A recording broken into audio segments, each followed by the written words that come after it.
Hey guys, Christian from Shotstepper Films back here with another video today, and this time I'm actually doing something with my friends over at Platinum Productions. All awesome guys. Be sure to go check them out. I'll leave the link to their channel in the description and in the info card up here. So anyways, today what I'm going to be doing is I'm actually going to be taking one of their short films and I'm going to be reviewing it, kind of saying things I like about it, saying things I don't like about it, maybe we can change. It's all going to be constructive criticism. I'm not doing it to bash on these guys at all. I love their work. Actually, they do a lot of good stuff. So like I said, once again, go check them out. They're all awesome dudes. And they're actually doing this for my channel as well. They're reviewing one of my short films on their channel. So I'll leave the link to that video in the description as well. Also, probably at the end cards at the end of the video if you want to go check that out. So anyways, today for their short film, I'm going to be reviewing one they called Lacky's Game. Actually, it's a really fun one. It's only about 5 minutes.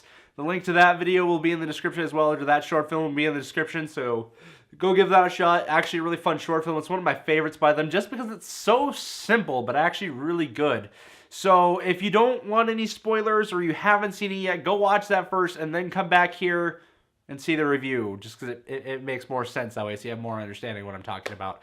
So we'll start off with things I didn't really care for as much, or some things that I felt could have been changed about the film. And they're all very minor technical things that just kind of get to me a little bit. I'm just kind of that guy. So when the game starts off, when the billiards game starts off, that first initial shot really doesn't seem to have much of an impact. Usually when you watch people play billiards or pool on TV or in a movie, it's usually got a more forceful impact at the beginning, and it usually registers better with the viewer. It's not as fulfilling, I guess, with just the impact that you guys had in there, that they had in there. It felt like too little, I guess. But once again, that's just kind of a technical thing. For the most part, your guys' illusions were actually pretty spot on, and I love the way they were able to meld one character into two, or separate them into two characters. And actually, as you watch the film, you kind of get more, I don't know, you get more used to the idea of there being two characters. Like, it actually feels like there's two characters there rather than just one guy with two different personas. Like, you see that at first, and that was a great way to introduce it. I like the conflict of it. It's so simple. The guy doesn't have anyone to play billiards with, so he creates another persona to have someone else to play with or to play against. So he created his own challenge. So he solved his conflict by generating another one through himself. So I think it was actually really kind of cool way to put that together. It really intrigued me a lot, and I like the idea of it. I kind of like that idea a lot, where it involves a little bit of thinking, or the character's brain actually has something to do with the story and is really relevant. So like, you see this conversation build, like you know that they're just the same guy in a different outfit playing with himself. Not in that sense, obviously, but at the same time, it still feels natural. And it works really well, especially with all the cuts that you guys did in there. You had really great timing, a lot of those, especially when it came to the shots during the game. Timed really well. You really built that illusion of actually getting the balls to go actually in the holes without really having to sit there and try to do the shots all over again. Really loved the way you guys edited it together. I don't think it was color graded. It looked like you just kind of shot it in one of the standard camera profiles, which is fine. That's like, there's nothing wrong with that. I'm just the kind of guy that loves shooting in RAW. Like right now, even this video right now that I'm shooting, this review that I'm shooting in a C-Log format on my C100, and then I take it and post and color grade it, because I'm just like, I'm obsessive that way. I need to have full control over the video. I need to know that I have absolute control over that, and that it's not just set the way it's recorded and I can't change it later if I don't like it.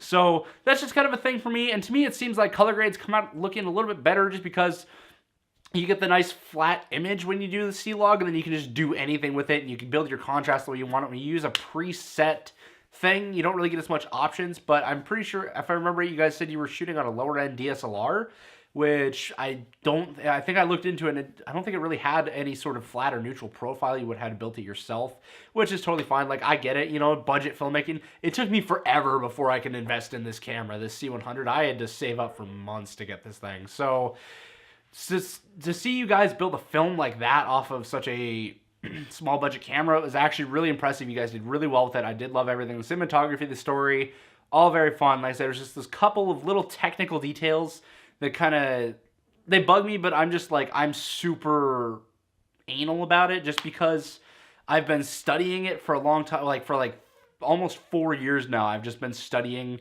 that kind of stuff and trying to micromanage it within my own projects, which a lot of the times I still don't because I always rush and I never take the time to get it done. Your actor did a very good job. Very impressed with that.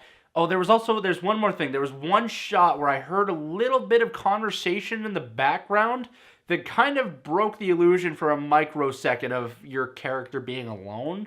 So maybe thinking about things like that in the future. And if you need to, just taking out the audio from the clips entirely and going over it with sound effects later on and trying to do some ADR. Something like that might be something to consider. But overall, you guys did really well. You could have even just reshot that one shot if you had noticed in the field, but I get it. You know, you don't always have time to go and look back through every shot, especially if you're at a location that you don't own and are just kind of borrowing for a day or something. You're on limited time. You know, I get that kind of stuff. It makes total sense to me. So, once again, these are very nitpicky things. I'm very nitpicky about everything, especially my own films. I get into editing and I'm like, why did I do this? Why didn't I go back and look over it while filming?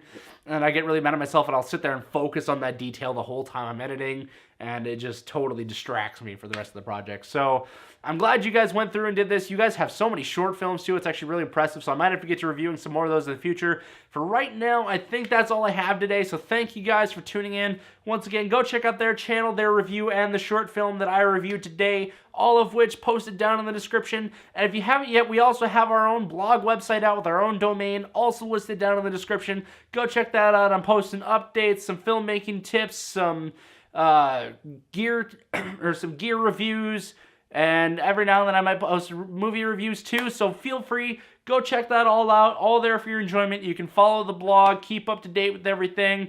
I'm still kind of falling behind on that right now, but I'm working on building up to actually keeping it really consistent and blogging at least twice a week. So I'm working on doing that kind of stuff. So anyways, thank you guys again for watching. I'll see you all in the next video, whenever that is. Peace out.